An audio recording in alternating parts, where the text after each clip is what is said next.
I was born near Cleveland. During the Depression, the family ended up in the family home in Sault Ste. Marie. And that turned out to be a link to my life and to the story of Interlake. Because my grandfather, Adolph, was a butcher on the supply boat of the company we now own. I always say it's a family business. The Soo happened to be my mother's hometown, and we spent all the summers of my young life in the Soo, where I stayed with my uncle Adolph. After I finished at Lakewood High, got myself a scholarship to Columbia University. I elected to go into the Coast Guard. And so I went into OCS, Officers Candidate School at New London. Just before that, I married Kay, who I had known all these years. The Coast Guard did play a big role, not just then, but all through my life. I got out of the Coast Guard and applied to the Harvard Business School.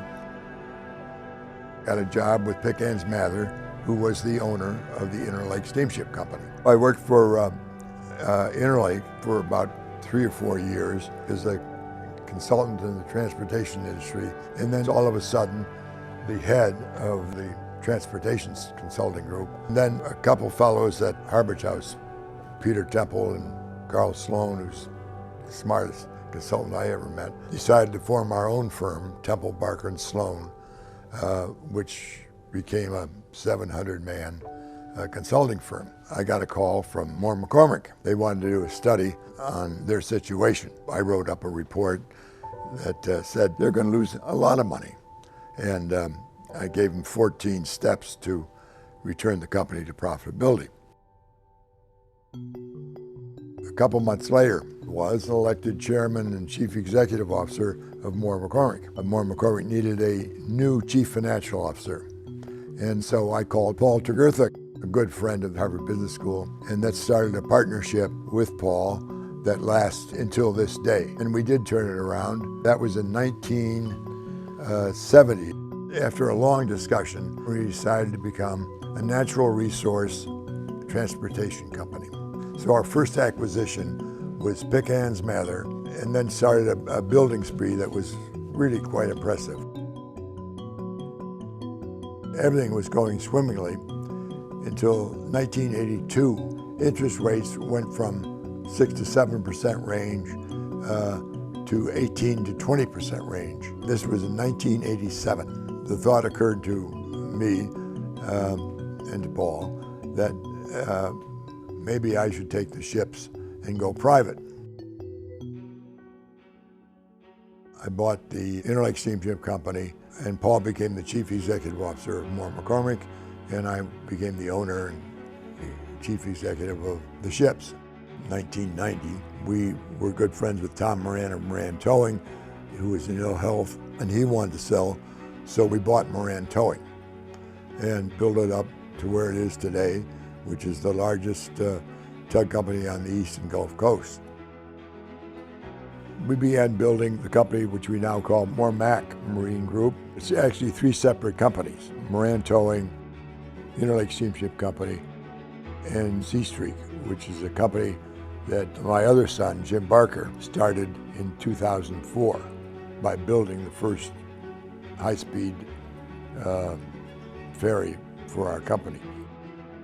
I graduated SUNY Maritime in 1994 as an engineer and training engineer on the SUNY Maritime training ship, which was a great experience. And then he joined Interlake Steamship Company. Sailing on our vessels, the Oberstar, my mom's namesake, the K. Barker.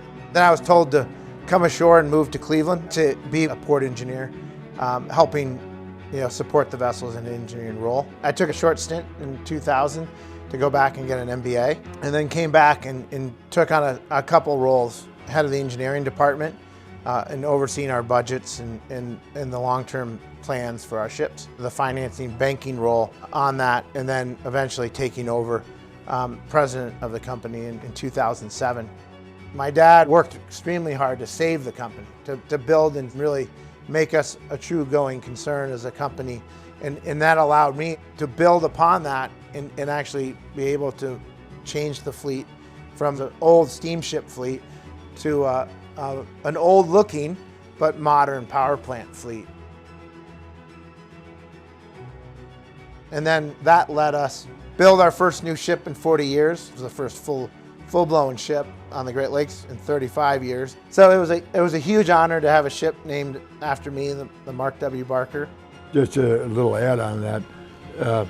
The ship was not only built in the United States, but it was built with iron ore from the United States, and then the steel was transported back to Bay Ship. I had to start to fill your shoes of a person who became CEO of a company at the age of 35, and then the youngest Fortune 500 CEO at the age of 37 or so. It's pretty amazing that you're the youngest Fortune 500 CEO before Bill Gates, but it's been a real honor and a pleasure to work with him. But you have done it. I mean, the work you did in re-engineering all those ships and building the Mark W. Barker, and you have more plans, has been astounding, and it shows in the numbers. So Mark, you've been so conscientious about the environment and putting scrubbers and going to heavy fuel and getting the sulfur out of the air. Why don't you tell people why we own a coal-burning passenger ship?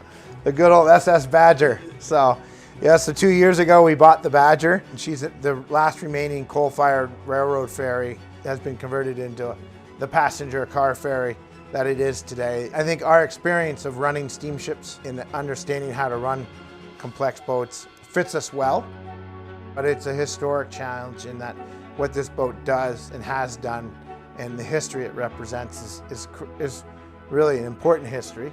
And the economic benefits it does for those towns that it operates out of is really critical. And I think it really stems from when you first bought the company and went out to a ship on a pontoon boat, practically died, but to go address the fleet. And it's something you've done twice a year, and we continue that today. You've set the tone. The history of the Great Lakes is so important, as is the history of the U.S. maritime industry and the history of the oceans. And through sea history, the National Maritime Historical Society has done a wonderful job of lifting the awareness of the American people to the importance of what is taking place in the past and what's taking place right now. I thank you for honoring us tonight. It's an honor to be here with my father, and the work you do through your organization, preserving the history of the maritime industry and the importance of it is ever so critical. So thank you for that, and thank you for tonight.